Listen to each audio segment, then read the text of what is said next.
전화를 하실 때에도 보통 뭐 전화하거나 문자를 보내거나 할 때에도 내가 할 때는 너 왜 전화 안 받니? 아주 거친 언사를 하시는 분들이 계세요. 소리 지르고 자식이 전화 안 받는 것에 대해서 굉장히 불쾌하게 반응하시고 당장 뭔가를 해내라는 듯이 전화하거나 이런 부모가 있는 경우는 다음 생에도 전화 받기 싫을 거예요. 그래서 제가 상담하다 보면 부모 전화를 수신 거부해보는 자식들이 꽤 있어요.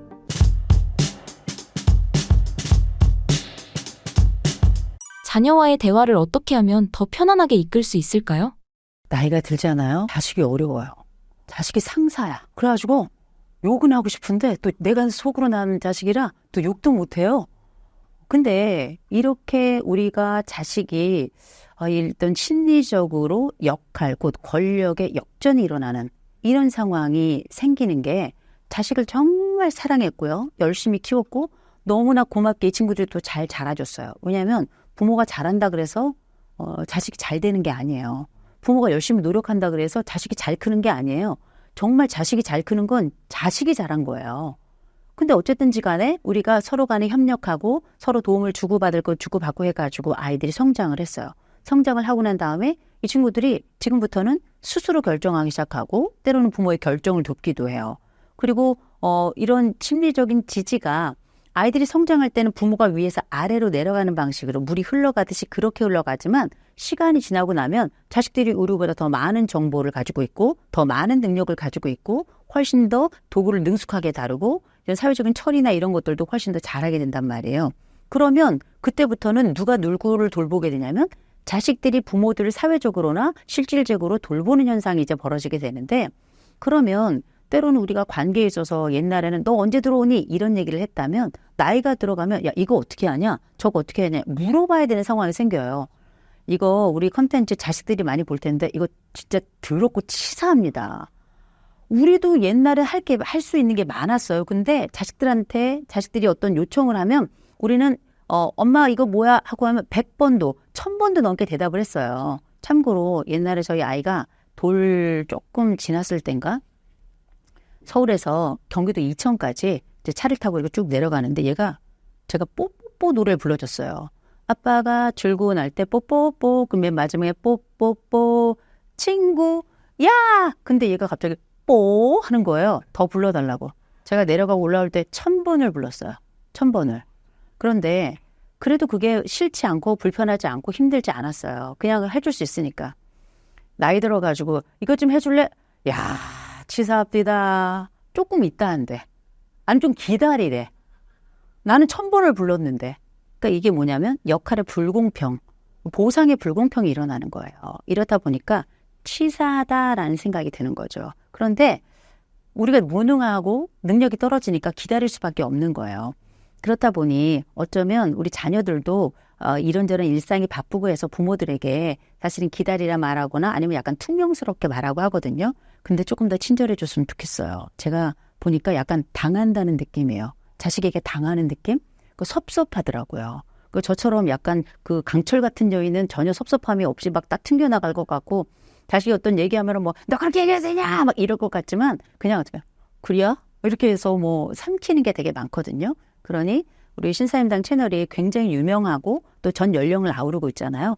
자식 세대들, 자녀 세대들이 본다면 기억할 것, 부모도 섭섭하다는 거. 그리고 부모가 계속 기다리고 있다는 거 한 번쯤 좀 알아주셨으면 좋겠고. 근데 자식이 이걸 알면서도 진짜 전화하기 싫은 부모가 있어요. 부모라고 해서 항상 인격적이고 덕이 있고 지혜로우면서 사랑이 가득하고 늘 나에게 주는 존재냐 그게 아니라 어쩔 수 없이 부모인 경우들도 있어요. 그냥 핏줄이야. 하필 내 핏줄이야. 이런 부모가 있어요. 근데 그런 부모들을 보면 못 배워서가 아니에요. 물론 못 배운 것이 너와 나 사이, 곧 부모와 자식 사이에 일종의 매너를 좀 덜하게 하고 보다 좋은 매너를 사용하지 못하게 하는 경우들도 있긴 있죠. 근데 그게 아니라 부모들 중에서도 덕이 부족한 부모들도 있고요. 모질란 부모들도 있고요. 인격이 참 좀 더 익었으면 좋겠다 싶은 이런 부모들이 있단 말이에요. 그러니 쌍욕하는 부모들 나이 들어서 애들 커도 쌍욕해요. 거기다 거칠게 자녀를 대하는 자식들은 영원히 자식들이 애기라고 생각하는지 여전히 거칠게 대한단 말이에요. 있을 수도 없는 일인데 사회가 우리가 사회생활을 한다는 것, 곧 아이들이 성년으로 넘어가면 그 전에도 인격적으로 돼야 되겠지만 이제 성인 대 성인으로 살아가는 거예요. 옆집 총각에게 누가 그렇게 욕을 할 수 있어요. 멱살 잡힙니다. 그리고 옆집 사람에게 누가 그렇게 거칠게 대하겠어요. 근데 자식들에겐 그렇게 한단 말이에요. 여전히 내 소유라고 생각하는데 자식들의 전화를 받고 싶은 부모는 따로 있어요. 대신에 자식들이 부모의 전화를 받기 싫어하는, 그렇게 싫게 만드는 부모도 있단 말이에요. 먼저 자식들이 정말 이 부모가 이렇게 반응할 땐 정말 전화 받기 싫어 하는 때가 있어요. 그 때를 잠깐 말씀드리기 전에 자식들이 먼저 전화를 안 받는 경우가 있는데, 혹은 늦게 받거나 굉장히 퉁명스러운 불쾌한 투로 전화를 받는 경우가 있는데, 10중 8구는 뭐냐면 너무 바쁜 거예요. 그거 너무 섭섭하게 생각하지 않으셨으면 좋겠어요. 진짜 자식이 바쁜데 시도 때도 없이 아무 때나 전화하는 부모들이 있어요. 아니, 보통 회의가 오전에 10시부터 12시 사이에 되게 많거든요. 직장 다니는 자녀들에게는. 그 시간에 전화하는 분들이 계세요. 그리고 나서 내 전화를 왜 안 받냐요. 자식 돈 벌어야 돼요. 자식 사회생활 해야 될 거 아니에요. 그리고 나서 섭섭하다고 울고 카톡 보내고 이런 분들 계시거든요. 그래서 자식들한테 물어봐야 돼요. 언제 내가 너한테 전화하는 게 가장 편하니? 이렇게 하시던가, 아니면 너 혹시 편안한 시간에 나한테 전화를 주라 라고 이렇게 문자나 톡을 남겨주시면 자식들이 웬만하면 좀 남깁니다. 보통 우리가 알고 있는 이런 부모-자녀 관계도 사회적 관계라는 거 기억하시고 아무 때나 전화하시면 안 되는 거고요. 또 이 전화를 하실 때에도 보통 뭐 전화하거나 문자를 보내거나 할 때에도 꼭 왜 내가 할 때는 너 왜 전화 안 받니? 아주 거친 언사를 하시는 분들이 계세요. 소리 지르고 야 이 새끼야 너 왜 전화 안 받아? 이런 분들 계시거든요. 자식이 전화 받기만 기다리고 있는 자식이면 진짜 잘못된 자식이에요. 그 자식은 놀고 있는 거예요. 그 자식은 부모에게 꼼짝, 그 나이 되도록 꼼짝 못하는 자식인 거예요. 안쓰러운 겁니다. 상황이 좋지 않은 거예요. 그런데 마치 부모의 전화는 늘 받아야 되는 것처럼, 급히 받아야 되는 것처럼, 5분 대기조처럼 받아야 되는 것처럼, 무슨 군대입니까? 군대도 요즘 그렇게 안 해요. 그래서 자식이 전화 안 받는 것에 대해서 굉장히 불쾌하게 반응하시고 당장 뭔가를 해내라는 듯이 전화하거나, 그리고 이런 그 문자나 이런 것들을 주고받는 분들 계세요. 이분들은 사랑받지 못합니다. 그리고 이런 부모가 있는 경우는 다음 생에도 전화 받기 싫을 거예요. 전화가 오면 벌써 어떻게 부들부들 떠는 거죠. 그래서 제가 상담하다 보면 부모 전화를 수신 거부해보는 자식들이 꽤 있어요. 왜냐하면 너무 거칠고, 물론 자식도 잘못한 바가 있지만 부모가 너무 형편없는 부모인 경우들이 꽤 많이 있습니다. 견디다 못해 수신 거부해놓고. 그래서 저한테 그 전에 이제 어떤 분이 문자, 부모님이 보내주신 문자를 봤는데, 입에 담을 수 없고 귀로 들을 수 없고 눈으로 볼 수 없을 만큼 욕설이 창의적 욕설도 너무 많아요. 막 자식에게 어떻게 이렇게 욕을 합니까? 그러니 자식이 그 연락 받고 싶겠어요? 그래서 우리가 때에 맞춰서 전화를 하는 것도 굉장히 중요하고요. 또 매너 있게 연락을 주고받는 것 굉장히 중요한 겁니다. 또 한 가지는 딱 어떤 연락을 하거나 했을 때 전화 통화 내용이 뭐냐면 비교로 가득한 경우가 있어요. 누구는 뭐 해줬더라, 누구는 뭐 해줬더라, 뭔 어쨌더라, 근데 너는 뭐 하냐? 그러면 다른 집 부모는 이거 해줬더라, 다른 집 부모는 저거 해줬더라, 자식도 그렇게 얘기하고 싶을 거예요. 안 그래요? 인간은 다 똑같지 않습니까? 그럼에도 불구하고 자식이 침묵하고 있다면 그 자식은 부모를 참아주는 거예요. 그거 진짜 훌륭하게 생각해야 됩니다. 그래서 부모 스스로가 꼭 기억해야 돼요. 아, 내가 때에 맞게 전화를 하고 있는 건가? 또 내가 때에 맞는 말을 하고 있는 건가? 또 이 사람, 특별히 내 아이에게 혹시 불편한 비교의 대화를 하고 있는 건 아닌가 꼭 기억하셔야 되고요. 그 다음, 내 자식에게 전화해야 돼요. 며느리나 사위한테 굳이 전화하지 마시고 내 자식에게 전화해야 돼요. 왜 내 자식한테 해야 될 그 푸념을 왜 며느리한테 하냔 말이에요. 왜 내 자식에게, 내 딸에게 해야 될 그 푸념을 왜 내 사위에게 하냔 말이에요. 당사자에게 해야죠. 그럼 그 사람들은 왜 받겠습니까? 그냥 며느리란 이유로, 사위란 이름으로 그냥 전화 받는 거예요. 어쩔 수 없어서. 내 부모 같으면 벌써 한 소리 했을 텐데 그러지 못하는 1.5 가족 아니에요. 1.5 가족이다 보니까 0.5라는 이유로 그냥 받는 거거든요. 항상 모든 그 대화 중에 좋은 얘기는 며느리 사위에게 해도 되지만 불편한 이야기나 혹은 꼭 어떤 요청을 해야 될 거는 그냥 내 자식이 하는 게 맞습니다. 또 한 가지, 내 자식에게 하는 것도 요청할 정도를 하세요. 할 때마다 계속 아이고 아프다, 아이고 아프다. 병원에 가셔야 되겠죠. 꼭 자식이 모셔가야지만 갈 수 있는 게 아니면 차라리 119를 이용하시는 게 좋아요. 다만 자식도 당연히 내 부모에게 반응하고 얼마나 아프신지 급하면 또 찾아가고 모시고 병원 가고 해야 되겠지만 매번 전화해가지고 아프다 돈 달라 이거는 누구도 못 견디는 일이에요. 이런 부모님들 많지 않아요. 그렇지만 때로는 혹시 내가 그런 부모는 아닌가 한 번쯤 생각해 보시면서 내 자녀들과의 관계에 있어서 좀 조절을 하시는 게 필요하다. 그리고 정말 필요하거나 급한 내용이라면 당연히 연락해야죠. 당연히 문자해야죠. 그러나 그마저도 예의를 좀 갖추셨으면 좋겠어요. 성장한 자녀들은 자식이 아니고 옆집 사람입니다. 성장한 자녀들은 자식으로 보시면 안 되고요. 나와 함께 인생을 살아가는 또 다른 성인으로 보셔야 돼요. 성인 대 성인으로서 해야 될 대화와 성인 대 성인으로서 갖춰야 될 매너들을 꼭 갖춰야 된다는 거 기억하시고, 그래야 자식들이 전화 받아요. 그래야 자식들이 기쁨으로 답변합니다. 그래야 자식들이 남은 생에 살아가면서 나도 내 부모처럼 나이 들어야 되겠다. 나도 내 부모처럼 그렇게 살아야 되겠다 생각하면서 기쁨으로 부모에 대해서 존경심을 갖게 되는 거예요. 저는 부모 자녀 관계에 있어서 이런 말씀 드려요. 특별히 가족 간의 관계에 있어서도 부모를 존경하지 못해도 괜찮아요. 그래도 존중은 해야 돼요. 때로는 내 부모가 모질랄 수 있어요. 때로는 내 부모가 좀 형편없거나 참 존경하기 어려운 부모일 가능성도 있거든요. 그래서 내 부모가 이렇게 때로는 아무 때나 막 전화하고 또 때로는 아무 말이나 막 하고 때로는 막 그 내용들 가운데 나에게 상처를 주는 이야기를 또 내 배우자에게 하고 심지어는 그 이야기들 중에서도 뭐 계속 아프다는 얘기하고 계속 힘들다는 얘기하고 계속 돈 달라는 얘기하고 이런 얘기 할 수 있지만 그럼에도 불구하고 내 부모를 존경은 못해도 그래도 존중은 하자. 왜냐하면 인간이잖아요. 사람이잖아요. 사람이면 존경은 못해도 그래도 내 인격 생각하고 존중은 하자. 대신에 부모님께 이런 얘기는 해야 돼요. 이때 전화하시면 됩니다. 그때는 제가 못 받지만 요때는 전화할 수 있습니다. 그리고 말씀하실 때 부드럽게 내용해 주세요. 내용을 말해 주세요. 그래야 저도 전화 받습니다. 저도 힘듭니다. 대신 힘들어! 왜 이렇게 전화해! 왜 욕하고 난리야! 이렇게 얘기하는데 이러지 마시고 부드럽게 말씀해 주세요. 그러면 저도 반응하겠습니다. 부드러운 내용으로 보내주세요. 그럼 저도 답변하겠습니다. 그래서 그 교정의 내용을 알려드려야 돼요. 부모라고 해서 다 아는 거 아니거든요. 또 제 아내나 제 남편에게 말씀하지 마시고 저한테 연락하세요. 그리고 엄마 얘기할 때에도 아프다 얘기하시면 안 되고 어디가 아프다, 어떻게 하고 싶다 라는 내용을 얘기해 주셔야 돼요. 그리고 돈 달라 무조건 그렇게 말씀하지 마시고 어떤 내용으로 얼마큼이 필요하다. 저도 다 드릴 수 없어요. 제가 할 수 있는 만큼만 드릴 수 있습니다. 이렇게 얘기를 할 수 있도록 방법을 알려드려야 돼요. 안 그러면 이번 생이 끝날 때까지 계속 서로 간의 관계 안 좋게 그런 내용들을 하면서 결국은 내 부모가 나에게 남긴 건 상처이고 결국은 내 부모가 나에게 남긴 건 불쾌함과 불편함이라고 생각하거든요. 부모에게도 알려드려야 된다. 말씀드려야 된다. 그래야 부모들도 이거 이렇게 하는 거구나 알고 변화를 가지고 또 변화를 꾀하면서 자녀들과 관계를 조금 더 선순환을 가질 수 있거든요. 그렇게 부모들도 그렇게 조심하고 자녀들도 그렇게 알려드리자라고 말씀을 드립니다. 자녀와 통화할 때 부모가 피해야 할 주제는 무엇일까요?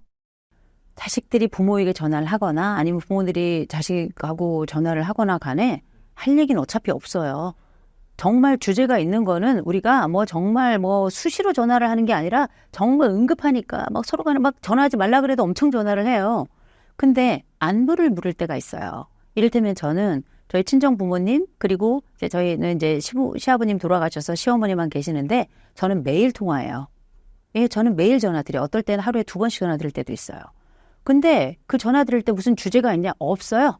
그냥 해가 떴기 때문에 전화하는 거예요. 그리고 그냥 날이 좀 구주면 구주니까, 날이 좀 흐리면 흐리니까, 날이 좋으면 날이 좋아서, 무슨 그 드라마 도깨비 대사처럼 그냥 전화, 별 주제가 없어요. 그냥 이분들에게 내가 당신들을 생각하고 있습니다. 내가 당신들을 기억하고 있습니다. 그냥 그 주제예요. 그러면 제가 전화를 드리잖아요. 그러면 그분들이 지겨워서 전화 받기 힘들어 하세요. 전 이게 낫더라고요. 저희 아버지가 늘 전화를 하시는 분이었어요. 뭐 하냐? 어떻게 지내냐? 별일 없냐? 별일 없지. 별일 있었으면 벌써 전화했죠. 그런데 제가 먼저 매일 전화를 하니까 저희 아버지가 지금 저한테 전화를 안 하세요. 그것도 되게 강점이에요. 그리고 이게 일종의 뭐냐면 자주 찾아뵙지 못하니까 내가 내 부모님을 기억하고 있습니다라고 하는 안부이자 동시에 내 사랑에 대한 표현이기도 하거든요. 그래서 일종의 이걸 뭐라 그러냐면 노출법, 심지어 홍수법이라고 부르는 거예요. 질리게 하는 거죠.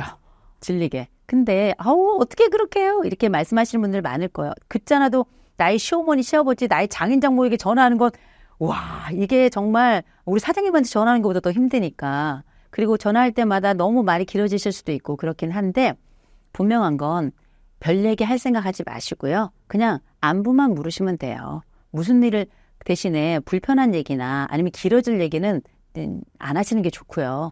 대신 전화하실 때 항상 한 가지 말을 정해놓고 끝날 멘트를 정해놓으신 건 되게 중요해요.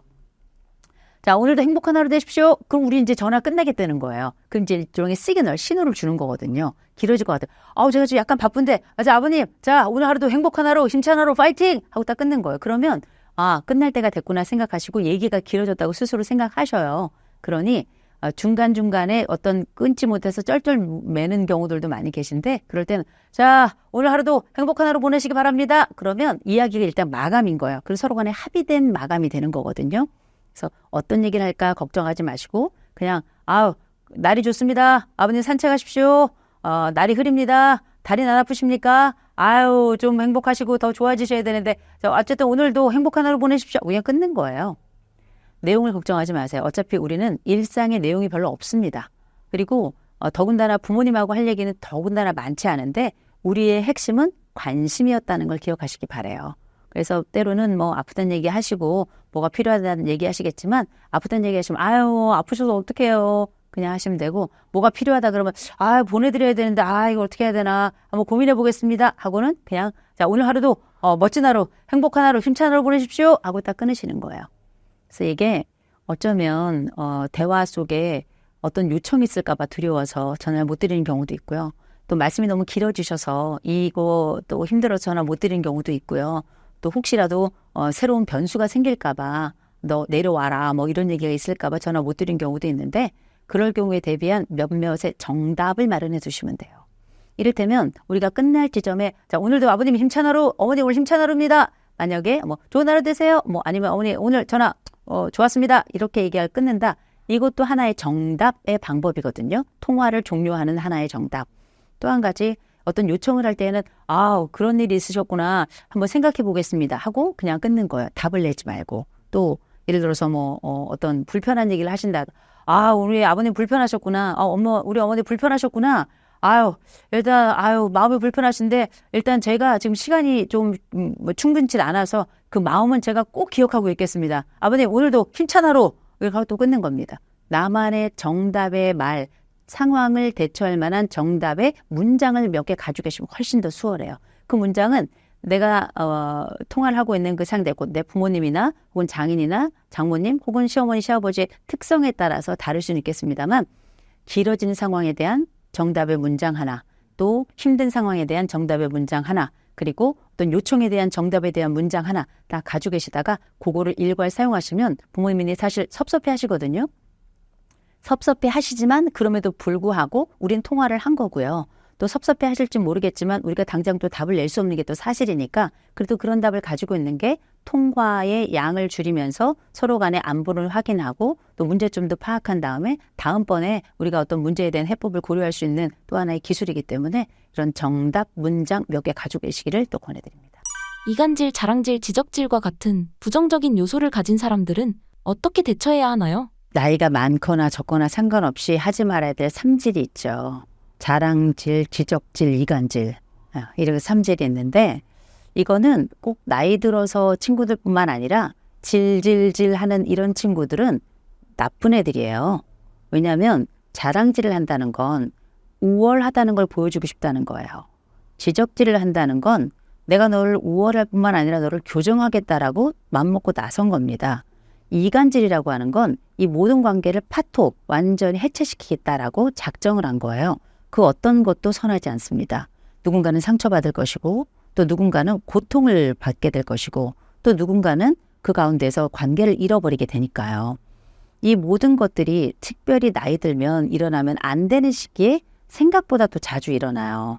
왜냐하면 그때가 되면 주제가 굉장히 제한이 됩니다. 대화의 주제가. 그러면서 함께 모여도 일하는 친구들도 별로 없어요. 또 그러면 우리가 가진 것들 선에서 이런저런 얘기를 하다 보면 우리가 노년이라고 하는 게 참 어떻게 보면 양극화가 되기가 쉬운 때예요. 가진 애들 준비가 잘 된 애들은 그렇게 가진 건 많고 있는 것 있으니까 있는 것에 대해서 자연스럽게 얘기하는데 나는 그걸 지금 가지고 있지 않으니 상대적으로 박탈감 느끼면서 그 친구가 하는 말이 자랑질처럼 느껴지는 거고. 근데 이게 누가 봐도 또 절대값으로 자랑질을 하는 친구들이 있어요. 그중에서도 손주 자랑하고 자식 자랑하고 돈 자랑하고 가방 자랑하고. 저는 이분들 자랑해도 괜찮다고 생각합니다. 손주 자랑하고 돈 자랑하고 자식 자랑하고 뭐 가방 자랑할 것 같으면 돈 내고 하면 돼요. 한 번 자랑할 때마다 10만 원씩 냈으면 좋겠어요. 왜냐하면 듣기 싫은 거 우리가 강제로 앉아 있으니까 우리는 뭐 하냐면 의무교육을 받은 거거든요. 의무교육을 받고 심지어는 약간의 고문을 당한 거거든요. 그러면 값을 치러야죠. 치료비는 내야죠. 그런데 때로는 이런 생각도 해봐요. 나는 왜 그게 고깝게 들릴까? 나는 왜 그 말이 불편할까? 나는 그 친구가 하는 그냥 하는 말일 수도 있을 텐데 왜 그게 자랑으로 들리고, 왜 그냥 하는 말일 수도 있는데 그게 지적으로 들리고, 그냥 한 얘기인데 나한테는 그게 나와 또 다른 친구들에 대한 이간질로 들릴까? 이런 성찰의 생각도 한 번은 해볼 좀 필요가 있을 것 같아요. 내가 오해하는 것일 수도 있거든요. 그런데 오해가 아닌 경우들도 있어요. 만날 때마다 매번 한 번도 빠짐없이 언제나 그런다면 이건 참 덕이 부족한 친구가 내 앞에 앉아있다 이렇게 생각하셔야 돼요. 아, 얘가 모질이구나. 상황 파악을 못하는구나. 왜냐하면 이런 친구는 나만 싫어하는 게 아니에요. 인류가 싫어해요. 그러면 이 친구는 자기의 자랑이라고 얘기하고 어깨가 으쓱거릴지 모르겠지만 다른 친구들의 눈치를 읽는 일명 맥락 민감성이 떨어지는 친구고요. 또 지적질을 하고 거기에 대해서 뭔가를 고치라고 얘기를 한다는 거는 자기의 주제를 모르는 거고요. 세 번째로 이간질을 한다는 건 그 나이에 그러고 싶니? 그래서 결국은 내 친구를 뺏어서 자기로 가져가겠다는 거 아니겠어요? 그럴 정도의 친구면 나랑 그 친한 그 친구가 이미 그 친구도 알아봐요. 그러니 너무 염려하지 마시고 그 사람을 불쌍히 여겼으면 좋겠습니다. 그런데 이런 과정들이 반복되잖아요. 그러면 그 모임 자체가 그 친구를 싫어해요. 그래서 그 친구를 제외한 또 다른 방이 생겨납니다. 이게 자연스럽게 도태되는 거예요. 그러니 우리가 손절이고 뭐고 할 게 없어요. 근데 여기서 정말 중요한 건 혹시 내가 그 사람은 아닌가 생각해 봐야 됩니다. 나도 자랑하고 나도 지적하고 나도 이간질을 하는데 나보다 더한 애가 있으면 그게 싫은 거거든요. 혹시 내가 그런 사람은 아닌가 한번 좀 살펴보는 거 되게 중요할 것 같고요.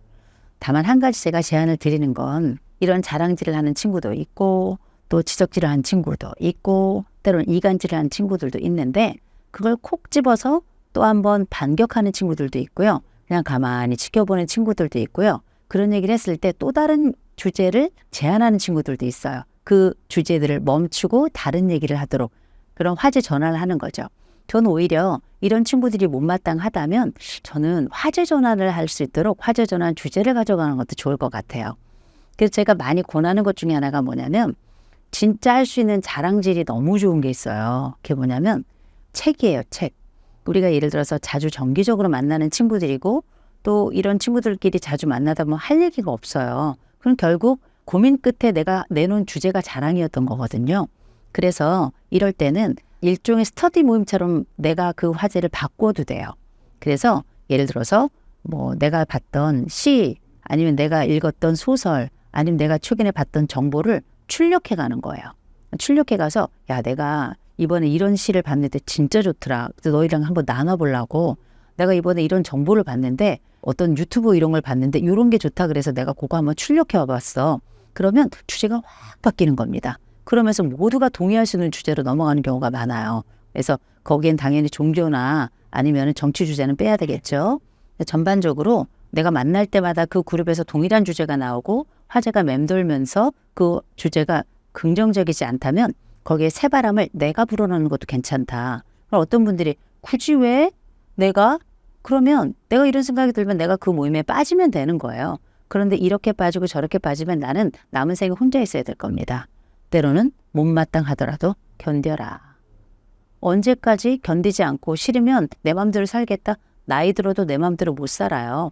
우리가 자식하고의 관계해 보세요. 내 맘대로 살 수 있습니까? 자식 눈치 보고 사는 거예요. 내가 며느리를 봤다. 며느리 눈치 보는 거예요. 사위에 온다. 사위 눈치 보는 겁니다.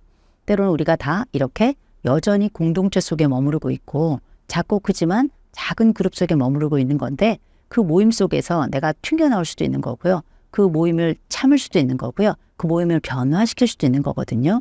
어떤 것이든지 선택 가능해요. 나오시고 싶으면 나오셔도 됩니다. 또 그 안에 견디고 있다? 그럼 또 내가 견디는 인내력이 있는 거예요. 근데 내가 그걸 또 변혁을 좀 주고 싶다? 그러면 그 모임 속에서 새로운 바람을 순풍을 불어넣는 과정이 어떤 것이 좋을까 한번 생각해 볼 수도 있다라는 거죠. 그래서 여러분이 모여있는 그 모임이 어떤 얘기가 나오는지를 보면 여러분의 수준을 알 수 있는 거예요. 그들을 나무랄 필요 없어요. 내가 그곳에 있다면 나도 그 수준인 겁니다. 그곳을 내가 튕겨 나왔다. 다른 모임에 갔다. 또 그런 모임에 그런 게 있다. 그럼 내가 그 수준이라고 생각하시면 됩니다. 그럴 때 그 수준을 올릴 수 있는 방법을 찾아낸다면 나도 업그레이드 되고 그 모임도 업그레이드 될 테니 우리는 어쩌면 그 속에서 새로워질 수 있을 것이고 그 모임도 새롭게 만들 수 있을 것이되 때로는 그 모임 속에 동화가 될 수도 있고 그 모임 속에서 퇴행이 될 수도 있을 것이다. 모든 것이 우리의 선택일 수 있는데 저는 그저 좋은 선택을 했으면 참 좋겠다 싶습니다.